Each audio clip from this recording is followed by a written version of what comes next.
Kabini back ವಾಟರ್ಸಿಗೆ ಬಂದಿದ್ದೀವಿ. ಗೆಂಡತ್ತೂರಿಂದ ಮುಂದಕ್ಕೆ ಒಂದು ಹಳ್ಳಿ ಹೋಗ್ತಾ ಇದ್ದೀವಿ, ಉದ್ದೂರಿಗೆ ಹೋಗೋಕ್ಕೆ ಈ ಬೋಟ್ನ ಪಾಸ್ ಮಾಡ್ಕೊಂಡು ಹೋಗ್ಬೇಕು. ನನಗೋಸ್ಕರ ಕಾಯ್ತಾ ಇದ್ದಾರಲ್ಲ. ಉದ್ದೂರಿಗೆ ಹೋಗಿ ವಾಪಸ್ ಬರ್ತೀವಿ.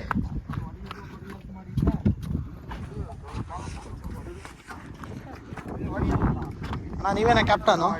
ನೀವೇನ ತಾನೆ ಕ್ಯಾಪ್ಟನ್?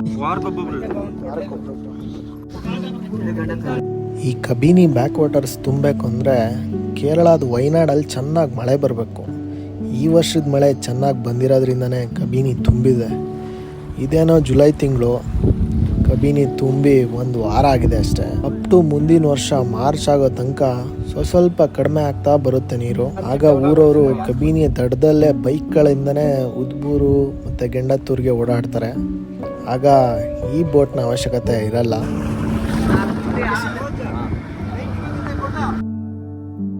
ನಮ್ಮ ಬೋಟ್ ಕ್ಯಾಪ್ಟನ್ನು ಬೋಟಿಂದಾನೇ ಜಗ್ಗಲ್ಲಿ ನೀರು ಎತ್ಕೊಂಡು ನೀರು ಕುಡಿಯೋಕ್ಕೆ ಸ್ಟಾರ್ಟ್ ಮಾಡಿದ್ರು.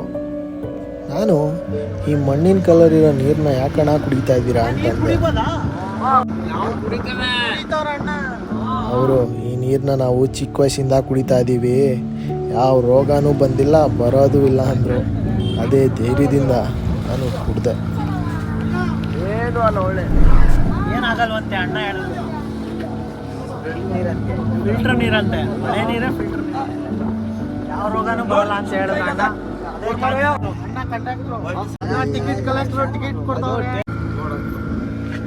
ನೋಡಿ, ಕಾಡಿನ ಸಮೀಪ. ಈ ಕಬಿನಿ ಬ್ಯಾಕ್ ವಾಟರ್ಸ್ ಕಾಡಿಗೂ ಸ್ವಲ್ಪ ಸೇರ್ಕೊಂಡಿರೋದ್ರಿಂದ ಮಾರ್ಚ್ ತಿಂಗಳಲ್ಲಿ ನೀರು ಕಮ್ಮಿ ಆಗುತ್ತೆ. ಆಗ ಆನೆಗಳು ಕಾಡಲ್ಲಿ ನೀರು ಸಿಗದೆ ಇದ್ದಾಗ ಈ ದಡಕ್ಕೆ ಬಂದು ನೀರನ್ನ ಕುಡಿತವೆ.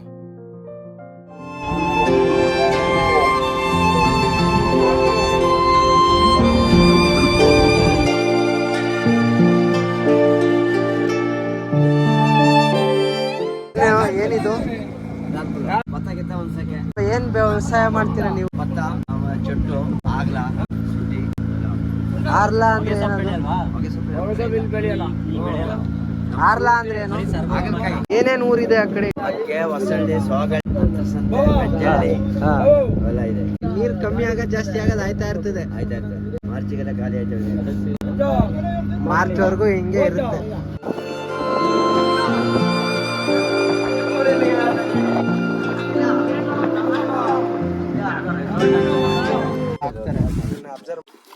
ಊರಿಗೆ ಬಂದ್ವಿ.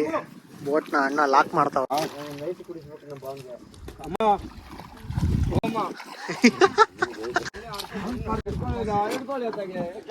ಆ ದಡದಿಂದ ಇಲ್ಲಿಗೆ ಬಂದ್ವಿ. ಸ್ವಲ್ಪ ಹೊತ್ತು ಫೋನ್ ಬಿಡು. ಮೆಸೇಜ್ ಬಂದಿದೆ. ಏರ್ಫುಲ್ ಆಗಿ ಇಲ್ಲಿಗೆ ಬನ್ನಿ.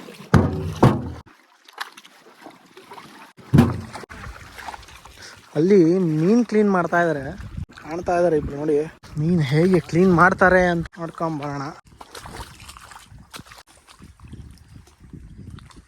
ಈ ವ್ಯೂ ಇದೆಯಲ್ಲ, ಒಂಥರ ತುಂಬಾ ಸಖತ್ತಾಗಿರೋ ವ್ಯೂ ಇದು. ಈ ದಡದ ಮಧ್ಯೆ ಇವ್ರ ಊರಿದೆ, ಉದ್ಬೂರು. ಈ ಉದ್ಬೂರ್ ಪಕ್ಕದಲ್ಲೇ ಇಲ್ಲೇ ಮೀನ್ ಹಿಡಿತಾರೆ, ಇಲ್ಲೇ ಮೀನ್ ಕ್ಲೀನ್ ಮಾಡ್ತಾರೆ, ಅಲ್ಲೇ ಮೀನ್ ಸಾರು ಮಾಡ್ಕೊಂಡು ಊಟ ಮಾಡ್ತಾರೆ. ಈ ಮಂಗಳೂರವರೆಲ್ಲ ಸಮುದ್ರದಲ್ಲಿ ಹಿಡಿತಾರೆ, ಆದ್ರೆ ಈ ಕಬಿನಿ ಸುತ್ತಮುತ್ತ ಅಕ್ಕಪಕ್ಕದ ಊರುಗಳೆಲ್ಲ ಈ ಕಬಿನಿಲಿ ಮೀನ್ ಹಿಡಿದು ಮೀನ್ ಸಾರು ಮಾಡ್ತಾರೆ. ಅಷ್ಟೇ ಡಿಫ್ರೆನ್ಸ್.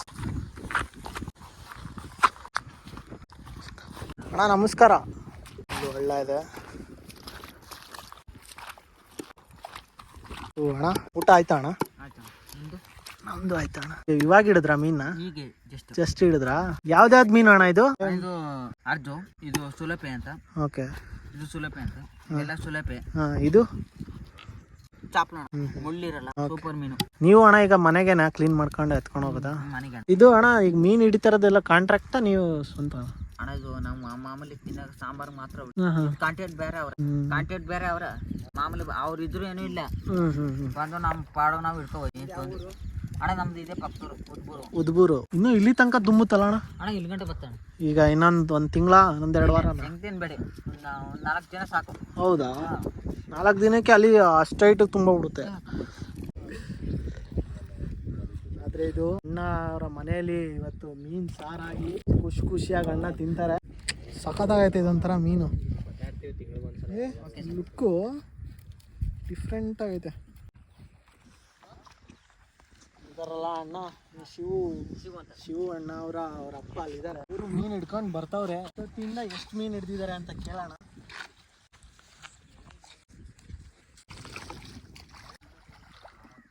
ಹಿಡಿದ್ರ ಅಣ್ಣ ಮೀನುಗಳನ್ನ? ಸ್ನೇಹಿತರೆ ಬಲೆ ಹಾಕಿದ್ರು, ಅದರಲ್ಲಿ ಒಂದಷ್ಟು ಬಂದಿದ್ದಾರಣ್ಣ. ಇದು ಯಾವ ಮೀನಿದು? ಹುಸಿ ಮೀನು ಇದೆ ಅಣ್ಣ. ಹಿಡ್ಕೋಬೋದಣ್ಣ? ಹಿಡ್ಕೊಳ್ತೆ ಬೇರೆ ಮೀನು ಅದನ್ನು ನೋಡೋದು. ಯಾವ್ದಣ್ಣ? ಹುಸಿ ಮೀನು ಅಂತ ಚೆನ್ನಾಗಿದೆ. ಅಲ್ಲೇ ಮುಂದೆ ಸಿಂಹಕ್ಕೆ ಮುಂದೆ ಕೂಲು ಬಂದಿರುತ್ತಲ್ಲ, ಹಿಂಗೆ ಬಂದೈತೆ.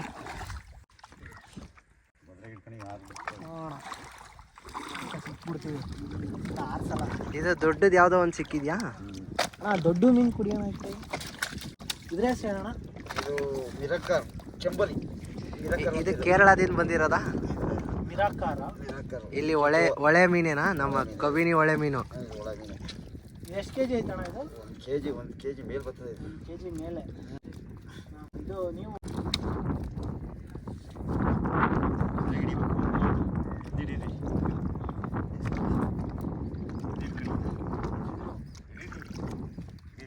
1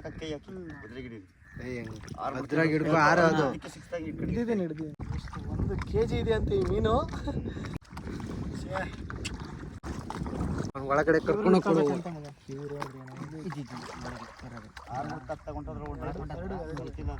ಸತ್ತಿಲ್ಲ, ಹೊಟ್ಟೋಗುತ್ತೆ. ಹುಷಾರಾಗಿ ಗಟ್ಟಿಯಾಗಿ ಹಿಡ್ಕೊ. ಹಂಗೆ ಇರು ಬಿಡು ಕೈ. ಹೋದ್ರೆ ಹಿಡಿಯೋಕ್ಕಾಗಲ್ಲ ಅದು. ಮುಗಿತು. ಅದಕ್ಕೆ ಹುಷಾರಾಗಿ ವಾಪಸ್ ಹಣ್ಣಂಗೆ ಇಟ್ಟೇಬೇಕು.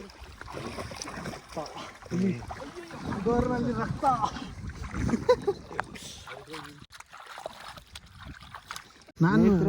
ನಗರ ಪ್ರದೇಶಗಳಿಂದ ಪಿಕ್ನಿಕ್ ಅಂತ ಹೇಳಿ ನಾವು ಬರ್ತೀವಿ ಪ್ರತಿ ವಾರ. ಅದ್ರಲ್ಲಿ ಬಹಳ ಬೇಸರದ ಸಂಗತಿ ಏನಪ್ಪಾ ಅಂದ್ರೆ, ನೀವು ಇಲ್ಲಿ ನೋಡ್ಬೋದು, ನಮ್ಮಲ್ಲಿ ಹಲವಾರು ಜನರು ಮದ್ಯಪ್ರಿಯರಿದ್ದಾರೆ, ಭಕ್ಷ್ಯ ಪ್ರಿಯರಿದ್ದಾರೆ.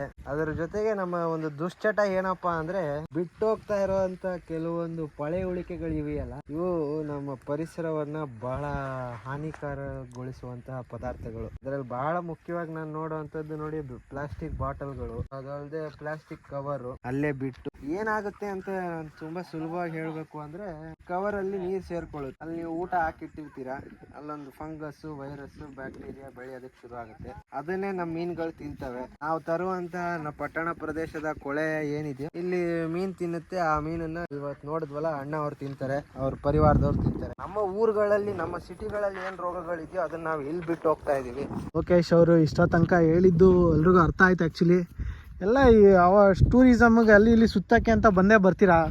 ಈ ಅಡಿಕೆ ತಟ್ಟೆಗಳೇನೋ ಕೊಳ್ತೋಗುತ್ತೆ, ಆದರೆ ಈ ಪ್ಲಾಸ್ಟಿಕ್ಕು ಬಾಟ್ಲುಗಳು ಅವೆಲ್ಲ ಕೊಳಿಯೆಲ್ಲ ಮಾಡಲ್ಲ, ಹಂಗೆ ಇರುತ್ತೆ. ಇದರಿಂದ ತುಂಬ ಪರಿಸರನೂ ಚೆನ್ನಾಗಿ ಕಾಣಲ್ಲ. ಅದಕ್ಕೋಸ್ಕರ ನೀವು ತಂದ ರಸನ ತಿಂದ ಮೇಲೆ ಕಸವನ್ನ ಎತ್ಕೊಂಡು ನೀವೇ ಎತ್ಕೊಂಡೋಗಿ ಡಸ್ಟ್ಬಿನ್ಗೆ ಹೋಗಿ ಹಾಕಿ ಅಂತ ಹೇಳ್ತಾ, ಈ ಸುಂದರವಾದ ಪರಿಸರನ ಸುಂದರವಾಗಿ ಉಳಿಸಕ್ಕೆ ನಮ್ಮ ಮುಂದಿನ ಪೀಳಿಗೆಗೆ ಸುಂದರವಾಗಿ ಕೊಡೋಣ ಅಂತ ಹೇಳ್ತಾ ಈ ಮಾತನ್ನ ಮುಗಿಸ್ತೀನಿ.